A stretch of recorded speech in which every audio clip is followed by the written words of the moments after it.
नमस्कार, आज मैं आपके लिए लेकर के आया हूं लेड कक्ष विधि द्वारा गंधक अम्ल कैसे तैयार किए जाते हैं। यानी आज हम लोग समझेंगे कि लेड कक्ष विधि क्या होती है और लेड कक्ष विधि द्वारा गंधक अम्ल यानी सल्फ्यूरिक अम्ल का निर्माण कैसे किया जाता है। बिहार बोर्ड एग्जाम में बहुत ही चर्चित ये सवाल रहा है कि लेड कक्ष विधि द्वारा गंधक अम्ल कैसे तैयार किए जाते हैं, और इसको आज हम लोग समझ लेते हैं बढ़िया से, ताकि एग्जाम में हम बेहतरीन ढंग से इसका जवाब लिख सकें। तो इसका सबसे पहले हम लोग देख लेते हैं कि इसका सिद्धांत क्या होता है। लेड कक्ष विधि का सिद्धांत क्या है? तो सिद्धांत है इसका कि सबसे पहले हम सल्फर को वायु के उपस्थिति में गर्म करते हैं, और सल्फर को वायु की उपस्थिति में गर्म करके सल्फर डाइऑक्साइड गैस तैयार करते हैं। सबसे पहले क्या करते हैं, सल्फर लेते हैं और सल्फर को वायु की उपस्थिति में गर्म करते हैं और क्या बनाते हैं, सल्फर डाइऑक्साइड। तो पहला क्या है सिद्धांत में, सबसे पहले हम लोग क्या लिखेंगे, सल्फर को वायु की उपस्थिति में गर्म करके क्या बनाया जाता है, सल्फर डाइऑक्साइड। पुनः क्या करेंगे हम लोग, सल्फर डाइऑक्साइड को नाइट्रोजन ऑक्साइड उत्प्रेरक की उपस्थिति में वायु के साथ फिर से गर्म करेंगे और सल्फर ट्राई ऑक्साइड में बदल देंगे। यानी क्या करेंगे कि अब सल्फर डाइऑक्साइड को मतलब SO2 को वायु के साथ पुनः गर्म करेंगे। अब किसकी उपस्थिति में, नाइट्रोजन यानी NO की उपस्थिति में गर्म करेंगे, और गर्म करके इसको किस चीज में बदल लेंगे, सल्फर ट्राई ऑक्साइड में। किस चीज में बदल लेंगे, सल्फर ट्राई ऑक्साइड में। अब इस सल्फर ट्राई ऑक्साइड में जलवाष्प देंगे। क्या देंगे, जलवाष्प। यानी सल्फर ट्राई ऑक्साइड को जलवाष्प के साथ यानी जल के साथ पुनः अभिक्रिया करा करके किस चीज की प्राप्ति करते हैं, सल्फ्यूरिक अम्ल की प्राप्ति करते हैं, सल्फ्यूरिक अम्ल बनाते हैं। यानी फिर से हम लोग क्या ले लेंगे, SO3। क्या ले लेंगे, SO3, और SO3 को किसके साथ अभिक्रिया कराएंगे, H2O के साथ, और क्या बनाएंगे, H2SO4। क्या बनाएंगे, H2SO4 का क्या कर लेंगे, निर्माण। चलिए अब हम लोग देखते हैं कि फिगर डायग्राम से इसको समझते हैं। ये सिद्धांत बड़ा आसान है। अगर आप भाषा लिखिएगा सिद्धांत में तो कैसे लिखिएगा, एक बार मैं बोल देता हूँ बड़ी शालीनता से, और कोई फास्ट भाषा नहीं है, आप आसानी से इसका जवाब दे सकते हैं। आपको देने में ज्यादा कोई भी कठिनाई का सामना करना नहीं पड़ेगा। जैसे क्या करते हैं हम लोग, सबसे पहले सल्फर को वायु की उपस्थिति में गर्म करते हैं। सल्फर को किसकी उपस्थिति में गर्म करते हैं, वायु की उपस्थिति में, यानी ऑक्सीजन के साथ अभिक्रिया कराते हैं और सल्फर डाइऑक्साइड बना लेते हैं। क्या बनाते हैं, सल्फर डाइऑक्साइड। पुनः सल्फर डाइऑक्साइड को ऑक्सीजन के साथ अभिक्रिया कराते हैं और उत्प्रेरक के रूप में NO देते हैं, और अभिक्रिया के दौरान सल्फर ट्राइऑक्साइड गैस बनती है। इस सल्फर ट्राइऑक्साइड गैस को जल के साथ अभिक्रिया कराते हैं। किसके साथ, जल के साथ अभिक्रिया कराते हैं, और अभिक्रिया के दौरान क्या बन जाता है, H2SO4। जरा समीकरण को देख लेते हैं। यहाँ ऑक्सीजन 2 और 2 4 है, यहाँ ऑक्सीजन 3 है, सल्फर 1 है, सल्फर 1 है। ऑक्सीजन को बैलेंस करने के लिए हम लोग क्या करेंगे, इसको कर दीजिए 2 से गुना।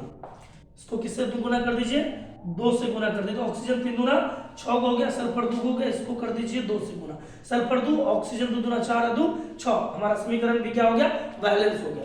चलिए अब हम लोग फिगर को समझ लेते हैं। फिगर देख करके बच्चे घबरा जाते हैं कि भाई इतना फास्ट फिगर है, कैसे बनाएंगे।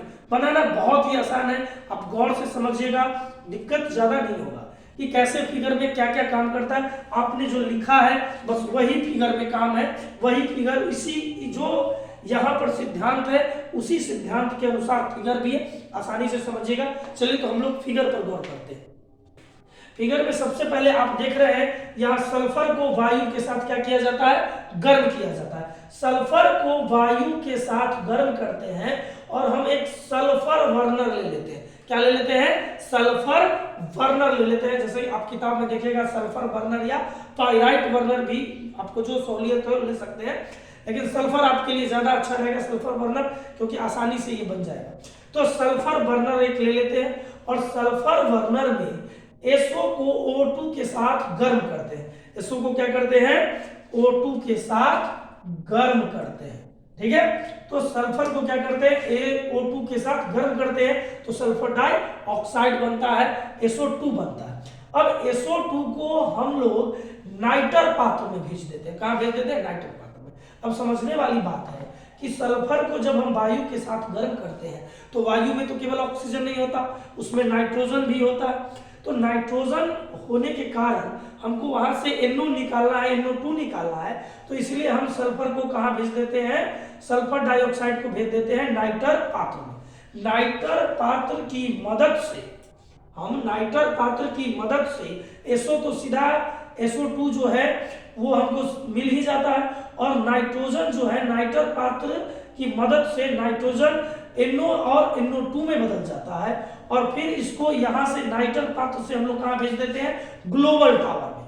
देखिए कहां भेज देते हैं इसको? ग्लोबल टावर में। अब ग्लोबल टावर पर गौर करिएगा। ग्लोबल टावर पर ग्लोबल टावर के अंदर SO2, NO और NO2 गैस मौजूद है, और यहाँ पर हमने कुछ पत्थर के टुकड़े भी ले लिए। यहाँ पर क्या है? कुछ पत्थर के टुकड़े हैं। अभी इस ग्लोबल टावर में हम ऊपर से 65% H2SO4 और नाइट्रोसिल हाइड्रोजन सल्फेट गिराते हैं। क्या गिराते हैं? 65% H2SO4 और नाइट्रोसिल हाइड्रोजन सल्फेट को गिराते हैं। ये नाइट्रोसिल हाइड्रोजन सल्फेट कहां से आता है, और ये 65% H2SO4 कहां से आता है, इसको समझ लेते हैं। तो देखिए यहाँ लेड कक्ष को देखिए, सबसे महत्वपूर्ण इसमें लेड कक्ष है। सबसे महत्वपूर्ण क्या है? लेड कक्ष है। देखिए लेड कक्ष में जो हम यहां से सल्फर डाइऑक्साइड भेजे हैं ग्लोबल टावर में, ग्लोबल टावर की मदद से इस SO2 को हम कहां ट्रांसफर कर देते हैं? लेड कक्ष में, या सीसा कक्ष में इसको भेज देते हैं। इसका नाम सीसा कक्ष क्यों पड़ा? सीसा कक्ष इसका नाम इसलिए पड़ा क्योंकि ये चेंबर जो है वो शीशा का बना हुआ है। किस चीज का बना हुआ है? चेंबर शीशा का बना हुआ है। देखिए तीनों के तीनों चेंबर में सेम काम हो रहा है। क्या करते हैं? यहाँ SO2 गैस है, SO2 गैस यहाँ बदल जाते हैं SO3 में, और SO3 क्या हो जाता है? H2SO4 में बदल जाते हैं। अब सवाल होता है कि इस लेड चेंबर में SO2 गैस SO3 में बदलते हैं, तो SO3 में बदलते कैसे? तो यहाँ देखिए नाइट्रोजन उपस्थित है।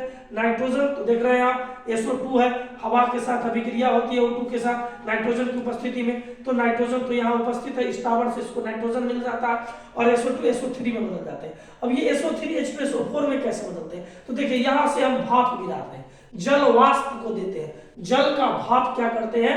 इस लेड कक्ष में गिराते हैं, तो इस भाप के सहारे SO3 किस चीज में बदल जाता है? H2SO4 में बदल जाता है। कुछ SO2 बच जाते हैं, उसको हम लोग पुनः किसमें? दूसर के टावर में, यानी दूसर का लेड कक्ष में भेज देते हैं। यहाँ पुनः फिर इसका वही काम होता है, और पुनः ये क्या बन जाते हैं? H2SO4 में बदल जाते हैं। फिर कुछ बच गए अगर, तो उसको तीसरे टावर में भेजते हैं, और यहाँ भी ये रिएक्शन करके H2SO4 में बदल जाता है, और यहीं से 65% H2SO4 को देख रहे हैं आप, 65% H2SO4 को हम कहां भेज देते हैं? ग्लोबल टावर में ऊपर से गिराते हैं। अब जब ग्लोबल टावर में ऊपर से 65% H2SO4 और नाइट्रोसिल हाइड्रोजन सल्फेट जब गिराते, अब ये नाइट्रोसिल हाइड्रोजन सल्फेट कहां है?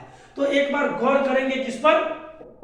यहाँ गेलुसाक टावर पर। किस पर गौर करेंगे? गेलुसेक टावर पर।